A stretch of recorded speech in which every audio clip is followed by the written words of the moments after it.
예수님은 우리 그리스도인들이 항상 행복하기를 원하십니다. 그리스도인은 세상의 기준으로 볼 때 자랑할 것도 없고 연약해 보이지만 계산할 수 없는 하나님의 특별한 사랑을 받은 자녀이기에 행복하기를 바라시는 것이지요. 오늘 본문 1절 2절을 보면 세리와 죄인들이 예수님의 말씀을 들으려고 가까이 나왔습니다. 예수님은 이런 죄인들을 영접하시고 함께 음식을 나누시면서 천국 복음을 전파하셨습니다. 예수님은 죄인들을 보실 때에 사랑의 눈으로 보셨지만 바리새인과 서기관들은 달랐습니다. 그들은 사람들을 정죄하고 업신이 여겼지요. 뿐만 아니라 세리와 죄인들을 영접하시고 또 함께 음식을 잡수시는 예수님을 비방하고 비난했습니다. 이런 바리새인들의 속마음을 아신 예수님은 세 가지의 비유를 말씀하시면서 자신이 왜 이 땅에 오셨는지를 말씀하고 계십니다. 그중 오늘 본문이 잃은 양의 비유이죠. 양을 키우는 어느 목자에게 양 100마리가 있었습니다. 그런데 그 가운데 한 마리를 잃어버렸죠. 지금 그의 눈앞에는 99마리가 있고 그의 눈에서 벗어난 한 마리의 양이 무리를 떠나 홀로 어딘가에 있을 것입니다. 이때 목자는 99마리의 양을 들판에 버려두고 잃어버린 한 마리의 양을 찾아 떠납니다. 마침내 잃어버렸던 그 한 마리의 양을 되찾으면 크게 기뻐하면서 잃어버렸던 양을 어깨에 메고 들에 놓아두었던 99마리에게 돌아온다는 이야기이죠. 그런데 우리가 이런 양의 비유에서 한 가지 기억할 것이 있습니다. 그것은 이 비유의 전반적인 분위기가 기쁨과 즐거움으로 가득 차 있다는 것입니다. 5절과 6절은 이렇게 말씀을 하고 있죠. 또 찾아낸즉 즐거워 어깨에 메고 집에 와서 그 벗과 이웃을 불러 모으고 말하되 나와 함께 즐기자. 나의 잃은 양을 찾아내었노라. 오늘 본문이 묘사하는 잃은 양의 비유뿐만이 아니라 계속 이어지는 다른 두 개의 비유도 분위기는 동일하지요. 우리는 예수님의 이 세 개의 비유에서 한 가지 중요한 사실을 발견하게 됩니다. 그것은 바로 천국은 기쁨과 즐거움으로 가득 차 있다는 것입니다. 그리고 이 땅에 발을 디디고 살아가면서도 하나님 나라를 경험해 살아가는 우리 성도들에게는 하늘의 기쁨과 하늘의 즐거움이 가득 넘치게 마련이라는 사실입니다. 예수님은 오늘 말씀을 통해 잃어버린 한 영을 찾는 것이 하나님께 얼마나 큰 기쁨이 되는 일인지 본문에서 말씀을 하고 계십니다. 먼저 하나님은 잃어버린 한 마리 양도 귀하게 여기십니다. 오늘 본문 4절에서 예수님은 진정한 목자라면 100마리의 양 가운데에 한 마리를 잃으면 그 한 마리의 잃은 양을 찾기 위해 노력하지 않겠느냐고 질문을 하십니다. 그런데 이런 일은 예수님께서 과장해서 말씀을 하신 것이 아니고 실제로 일어날 수 있는 일이었습니다. 이스라엘의 목자들은 양을 생명처럼 아꼈지요. 그래서 낮에는 양들이 풀에 있는 풀밭과 물가로 인도하여서 먹이고 밤이 되면 우리에 가둬두는데 그때의 양의 숫자를 확인한다고 합니다. 그리고 한 마리라도 부족하면 나머지 양들은 다른 목자에게 부탁해서 맡겨두고 목자는 잃은 양을 찾기 위해 들로 나가게 됩니다. 그런데 우리가 생각하기에는 그 넓은 광야에서 양을 잃어버리면 어떻게 찾겠느냐고 할 수 있겠지만 사실 목자들은 이 양을 찾는데 명수들이라고 합니다. 왜냐하면 목자들은 자신의 양 한 마리 한 마리의 특성을 너무나 잘 알고 또 양의 발자국을 확인하는데 탁월한 재능을 갖고 있기 때문이죠. 그래서 아무리 험한 들판이나 계곡을 다닌다고 하더라도 기어이 그 잃은 양을 찾아온다고 합니다. 그리고 만일 양이 짐승에게 먹이로 잡혀 먹혔더라면 그 털이라도 찾아와야 다른 동료들에게 인정을 받는다고 합니다. 이와 같은 잃은 양을 찾기 위한 목자의 집념은 우리 인간들을 구원하시기 위한 예수님의 집념의 모형인 것입니다. 예수님은 인간을 구원하시기 위해서 하늘의 영광을 다 내려놓으시고 온갖 죄가 난무하고 더럽고 추한 이 땅에 오신 하나님이시지요. 또 목자는 양을 구하기 위해서 사나운 짐승들과 목숨을 건 사투를 벌이기도 하는데요. 예수님 역시 우리에게 영생을 주시기 위해서 자신의 생명을 십자가에 내어주시면서 마귀의 손에서 우리를 구원해 주셨죠.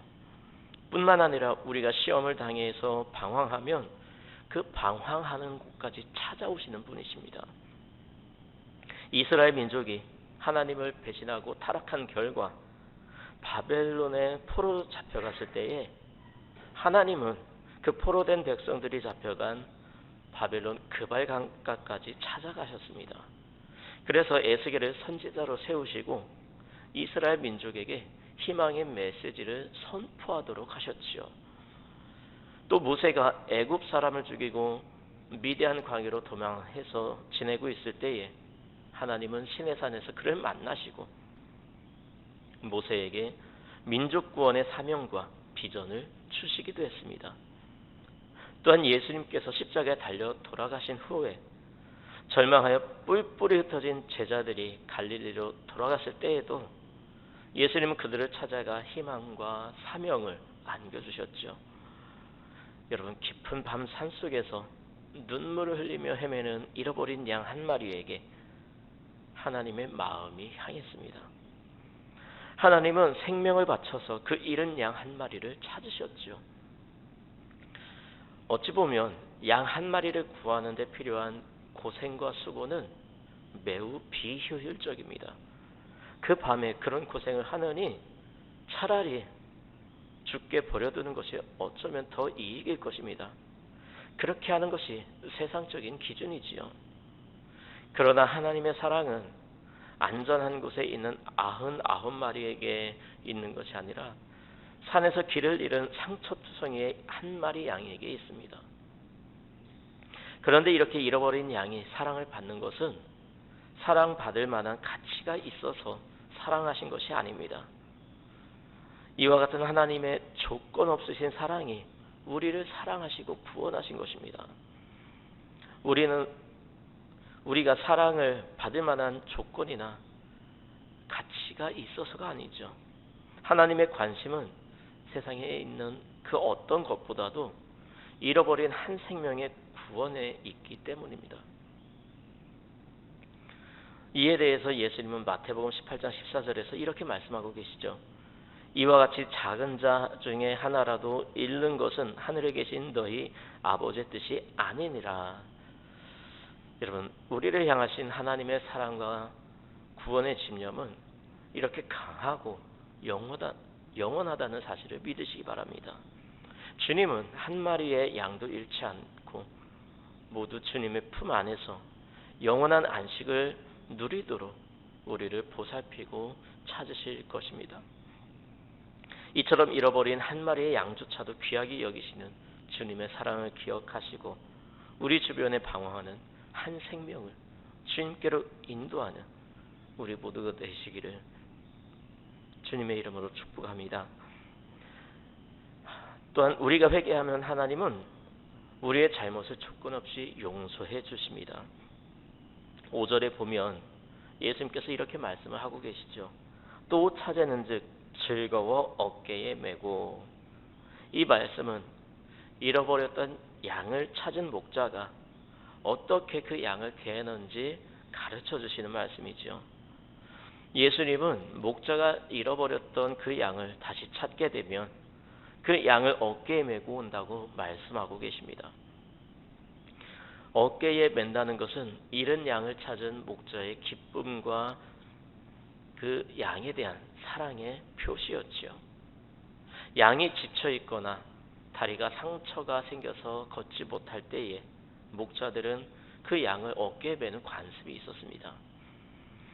유대인의 전설에는 모세가 자기는 이들의 양을 치다가 잃은 양을 찾아 어깨에 메고 돌아온 일이 있었는데 모세의 양에 대한 애정을 보신 하나님께서 당신의 양인 이스라엘 백성을 모세에게 맡기셨다는 이야기가 있습니다.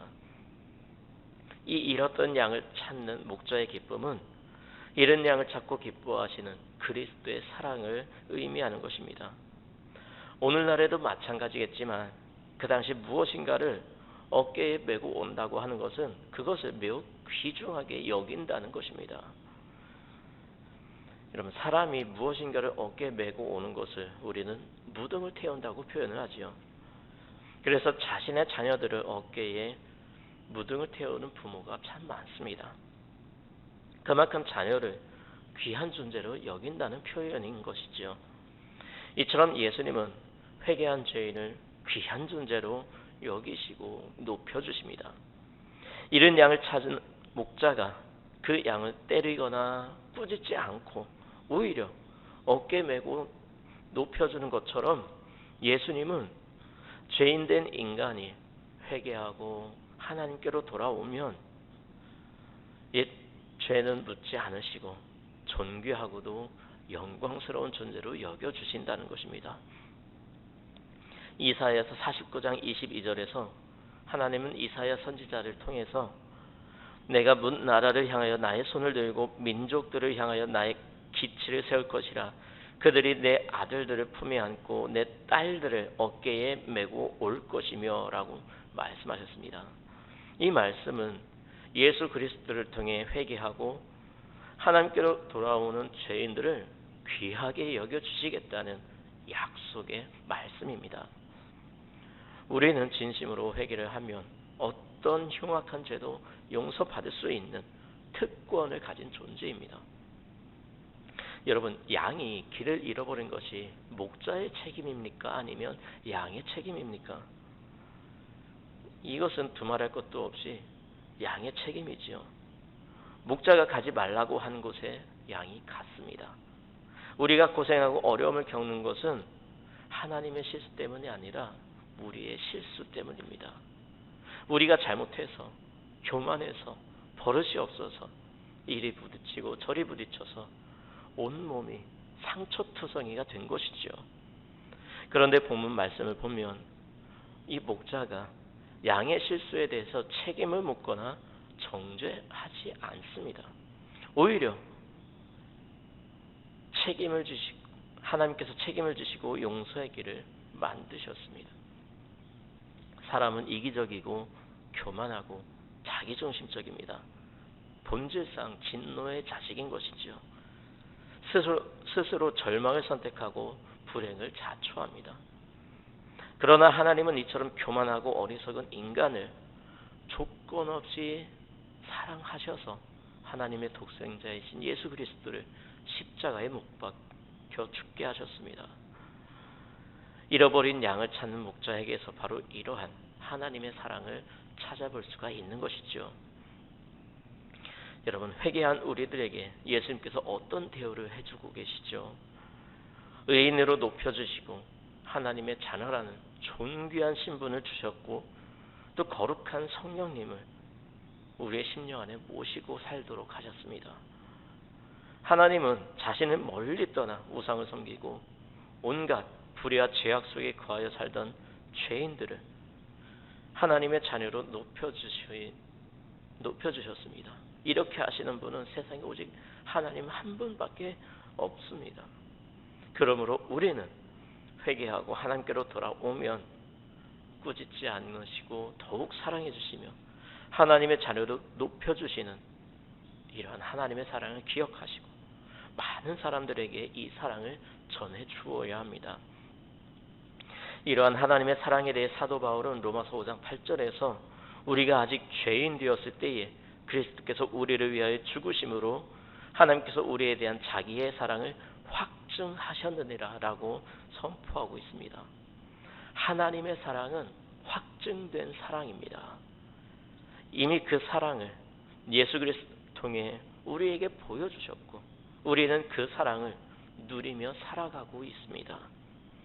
그런데 놀라운 것은 이러한 예수님의 희생적인 사랑을 통해 한 영혼이 구원을 받게 되면 이로 말미암아 나타나게 되는 그 기쁨의 확산력에 대해서 오늘 본문에서 말씀하고 있습니다.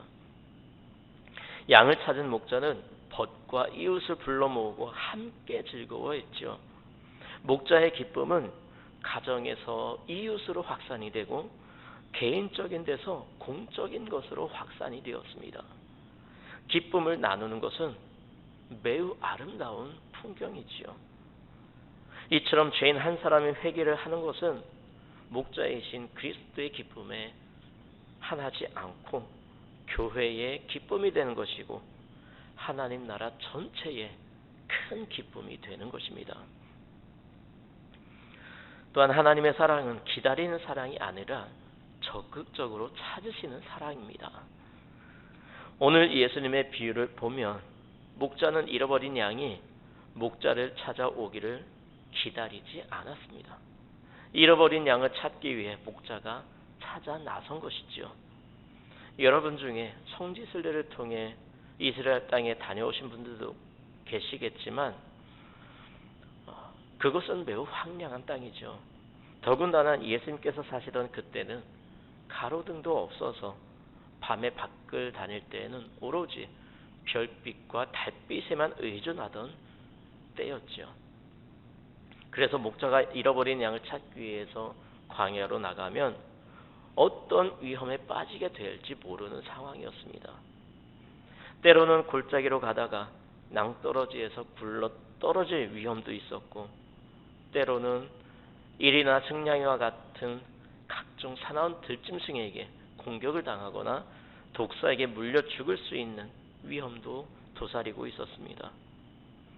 또는 때때로 나타나는 도적을 만나 갖고 있는 것을 모두 다 빼앗기거나 아니면 갖고 있는 것이 없어서 온갖 매질을 당해서 길바닥에서 죽음을 맞이하게 될 수도 있었습니다.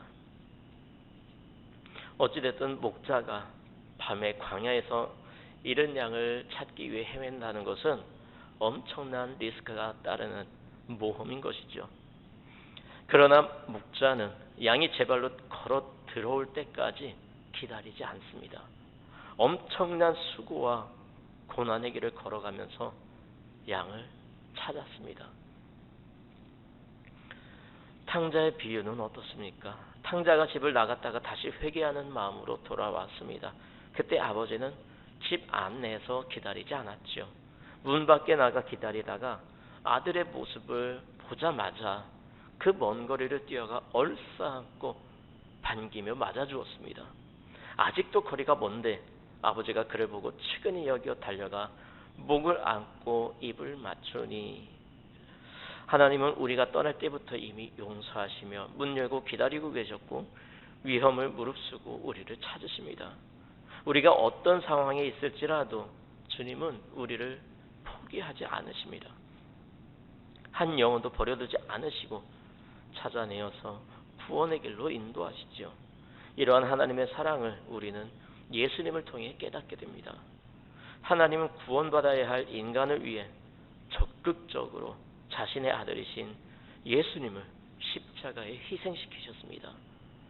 그리하여 예수님을 그리스도로 믿고 고백하는 모든 사람들을 구원해 주시지요.